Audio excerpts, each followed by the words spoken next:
পাম্পে জ্বালানি ভরাতে গিয়ে মর্মান্তিক দুর্ঘটনা। হাইলাকান্দিতে বিদ্যুৎস্পৃষ্ট হয়ে প্রাণ গেল ৩৫ বছর বয়সী টিপার চালকের। ঘটনাকে ঘিরে পেট্রোল পাম্পে নিরাপত্তা ব্যবস্থা নিয়ে উঠছে একাধিক প্রশ্ন।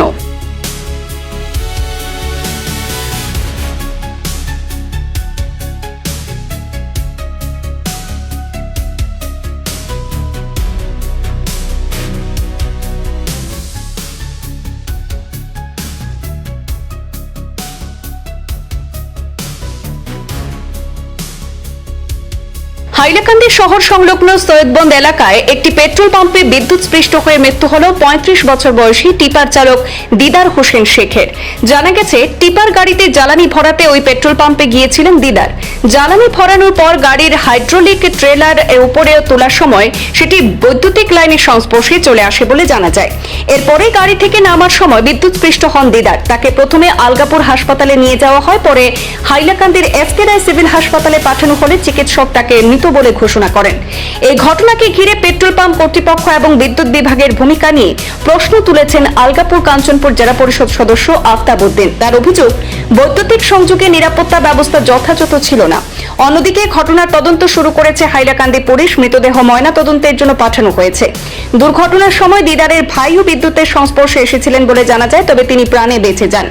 এই ঘটনায় এলাকায় শোকের পরিবেশ তৈরি হয়েছে, তবে পেট্রোল পাম্প কর্তৃপক্ষ এবং বিদ্যুৎ বিভাগের পক্ষ থেকে এই বিষয়ে কোনো বক্তব্য এখনো পাওয়া যায়নি।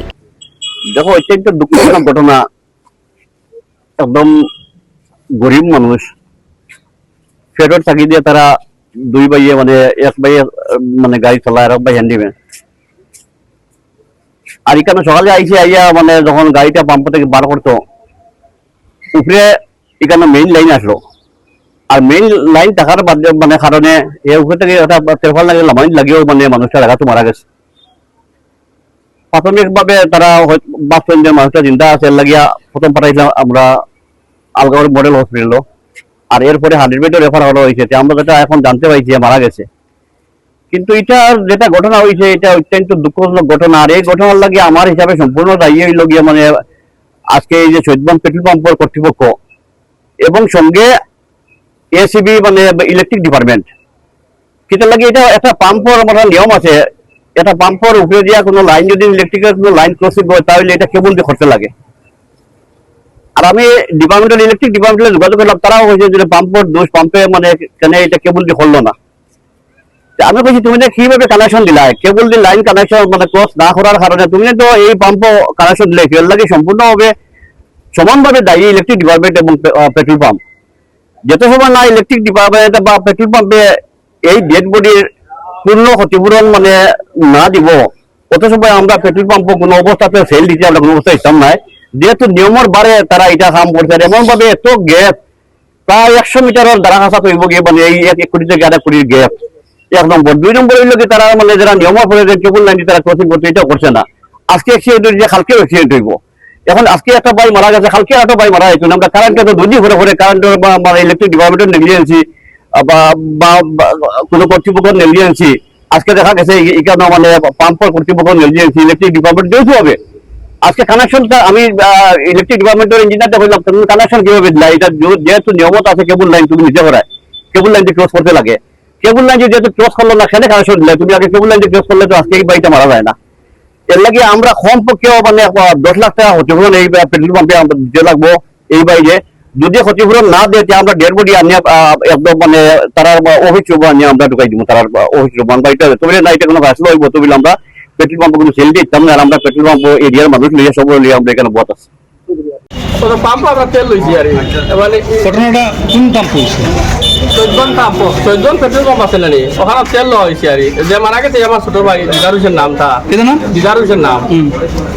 তো আমরা দুবাই আর আসলাম আর ওখানে তেল লইছে। তেল লওয়ার বাদে আর আমি দিতাম ইহত আর অন্য আলাদা গাড়ি দিতাম আর 5 গ্রাম। আমার হলে তুমি অন্য গাড়ি যাও, কিন্তু দেরি হইব। আর গাড়ি গাড়ি কিছু একটা ডিস্টার্ব করে তোরা বডি তুলিছে, সাইড করিয়া বডি তুলিছে। বডিটা তুলতে সময় তো বডি তুলিছে। আর গাড়ি আনলা অটো ঠিকান মারি তুমি ওখানে যাও গিয়া কত আমি লাভাত লাগছে আমি দেখতে পারি লামটার সময় দরজা খুলতে আমি মানে একটা শর্ট খাইছি আর শর্ট খাই অটোমেটিক আমি ফোন করিয়া কয়ার বইরে খাইছি খাইয়া হজারে কিনার একটা জিনিস আমি গাড়ি চলে বন্ধ গাড়ি চলে তারিখ লাগিয়ে আমি উবাইছি উত্তর সময় হেয়া কিন্তু অবস্থারিক সারা বছর তুমি দেখা যায় গাড়ি লাগিয়ে কিন্তু দিকে তারও আর কিতা করে পার্ক করে দেখা যায় ও উঠবাইছি মানে হে লামচারি হচ্ছি লামটার সময় মানে এক আওয়াজ বসে আর হ্যাঁ হঠাৎ করে চিল্লা মারছে ও করে চিল্লা মারছে আমি আবার অন্তি দৌড়ে গেছি আর ইয়া গেছি তো হে তলে তো আবার তারা 10 ধরার বাদে তো আমি মানুষের ঢাকাঢাকি করছি আর মানুষও আইসই আবার পরে তো মানুষের সহযোগিতা তারা শৈল টিভি করা কিতা কিছু করা হইল করিয়া আলগা ফোন নেওয়া হইল কিন্তু নিয়ে আনলেও তো তারা কইলা দেন পালসে কাম করে নাইলা দুপুরি লোক এই নাইলা তারা হলে তো দিয়ে দিই যে মারা গেছেন তার নাম দিদার বিষয় তার বয়স 35 আপনার বাসা কোন জায়গায় কত মাঠে যদি বাস্তব পাঠান মাস্টার পাটন কটার সময় ঘটনাটা হয়েছে আনুমানিক আটটা তারা আছে আটটা হইব মিতার বাবার নাম বাবার নাম ইয়ারি সাহেব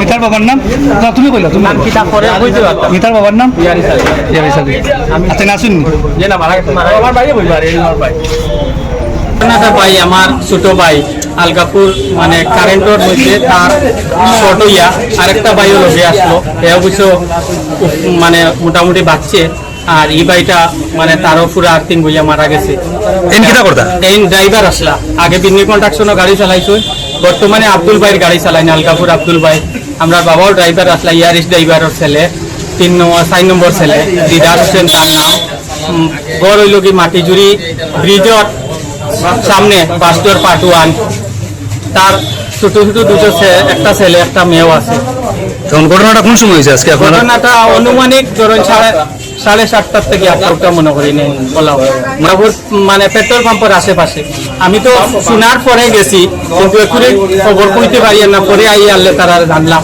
যে নালগাপুর পেট্রোল পাম্পের আশেপাশে মানে পাম্পর তেল লইছে তেল লইয়া আর গাড়ি ট্রাই করে পড়তে সময় হঠাৎ করে হয়েছে জিনিস তারও লাগছে